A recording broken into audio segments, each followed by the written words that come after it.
My coworker adopted a child from Ukraine a few years ago. Now she is going around work asking us to adopt him and writing about giving him away on Facebook. So my coworker is kind of a weirdo. I will call her Mary for the sake of this post. She and her husband are one of those people who have a ton of adopted kids, 8 so far, and are super religious. To each their own. Mary enjoys telling everyone at work her business, so when she decided to adopt a kid from Ukraine, everyone heard about it. She went with an older kid because it was easier for her and her husband, according to her. This was 2 years ago. Mary has asked me to babysit the boy a couple of times. I will call him Tony, and it has never been a problem because I like kids. I did not see any glaring problems, despite Mary's constant dramatics about how awful the kid was, and he seemed to like being over. It is just me and my boyfriend here, and our place is small but clean and really well kept. Mary's house is just disgusting, for lack of a better word. Mary would constantly harp about how much Tony liked it at our house, but I just chalked it up to the kid having a good time. Lately, Mary has been at work talking to anyone who will listen about how awful Tony is, how horrible he is to the other kids, and how she is going to get rid of him. She sent out a mass email to everyone in our department asking if someone wanted to take her kid from her. She calls it rehoming and says that it is okay. I logged onto Facebook today and it is the same story. She has pictures of Tony posted to her timeline advertising him for readoption and to contact her if interested.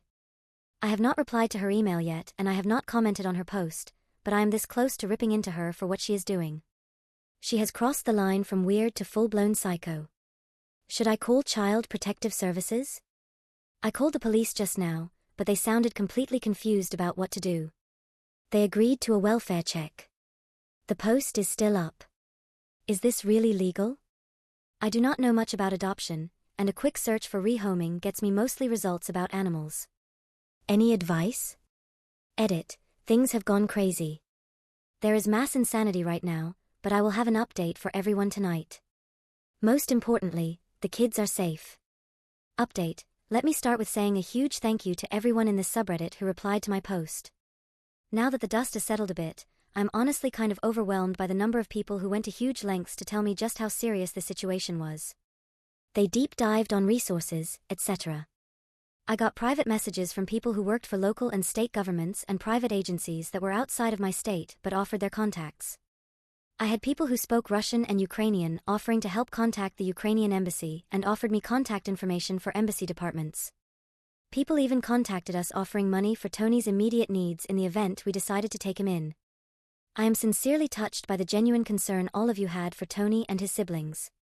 I hope one day I can tell Tony that, despite everything that has happened, there are people out there like you guys who care about him.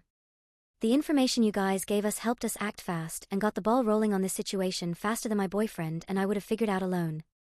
I talked with the cops about the situation and honestly, they were just as confused as I was. The person I talked to on the phone was just as stumped, but he agreed that at a minimum, they did need to do a welfare check. I have had experiences with welfare checks before, and I had the nagging feeling that something just would not go right. Someone messaged me the priority line for my state's Child Protective Services hotline. I got someone on the phone right away, and as soon as I mentioned that trafficking could be going on and that she was advertising the kid on Facebook, it was a public post too, they acted quickly. I gave them all the information I had on Mary and Tony and all the information I had from Mary about Tony's adoption. The person I spoke to right away said that she suspected the adoption might not even be legal. I was floored.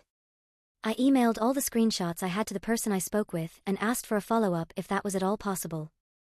I said that my boyfriend and I were willing to take Tony on a temporary basis if necessary, but the Child Protective Services representative said that likely was not possible. Then the waiting game began. Last night was probably the most stressful night I have ever had. At one point, I was ready to drive out to Mary's house myself but was stopped by my boyfriend. It was tough. The cops followed up with us at approximately 2 in the morning. Note that I have not heard from Child Protective Services. The officer I spoke with was very cautious and limited in what he said, but he told me that Child Protective Services arrived at the home shortly after he did. In not so many words, he implied that Mary had been talking to someone about meeting Tony the very next day and that Child Protective Services suspicions were confirmed. Tony's adoption was not legal. Tony was rehomed to Mary and her husband from another state, where a placement needs to be approved by a judge. He did not elaborate further except to say that other issues came to light and all of the children were removed from the home for their own safety by Child Protective Services. He did not say how long they were there but said it was a long time. I was asked to drop off all emails and printouts to the station in the morning, and I agreed. My boyfriend and I wanted to make doubly sure that all of our bases were checked, so I called our local Federal Bureau of Investigation office, who said they lacked jurisdiction in the matter but would be writing up a complaint and referring the issue to the State Department. We called the Ukrainian embassy and made a detailed complaint, and I included the contact information I had for the officer from the department. Things really hit the fan when I went into work to print out the email. Our company is pretty small and the company owner, I will call her Big Ange because of her resemblance to the mob wives lady, had gotten wind of Mary's email. Big Ange was furious and waiting at Mary's desk to see if she would show up for work. My friend reported that Big Ange waited from 7:15 to 9 in the morning and that Mary came to work with a sob story about how her kids were being unfairly taken away. Mary wanted time off from work to clear her name and devote herself to reclaiming her family from this misunderstanding. I was not there to witness this, but Big Ange, who has 6 kids herself, apparently ripped Mary a new one. Mary has been dismissed, and rumor has it that Big Ange may or may not allow her to claim unemployment. My head is honestly still spinning from everything that has happened. The past 24 hours have been insanity. I am so grateful that the system worked as quickly as it did. I only hope it works out a long-term solution to this problem and that Mary does not get to reclaim her kids. My heart is breaking for Tony and the other kids right now. I do not know what the hell was happening in Mary's house that made Child Protective Services remove them that night, but I am going to sleep better knowing that they are not with Psycho Mary and her husband, at least for a while. What the future holds for Tony and the other kids, especially because Tony's adoption was apparently illegal, makes me sick, but I am going to wish for the best. I need a drink to get out of here. Story 2. My father and stepmother died, leaving me, a 19-year-old woman, and my stepsister Ade, 8 years old. My stepsister's father, who has previously never cared about her, is getting full custody and has told me he will not allow me to visit her. Is there anything I can do? Hi, so my life is falling apart as the title says. A few weeks ago, my father and stepmother were killed in a car accident. They had been married for 7 years, and my stepmother had a daughter from a previous marriage who is 8 years old. I love her unconditionally as if she were my own sister, and I would fight tooth and nail to keep her safe. She has no immediate family other than her father in the area, so he is going to receive full custody of her. I do not know if subjective opinions are allowed in posts like this, but this guy is a terrible person. The reason my stepmother left him is because he was abusive, which was never reported to the police, but I know several people who have witnessed it firsthand, so it absolutely happened.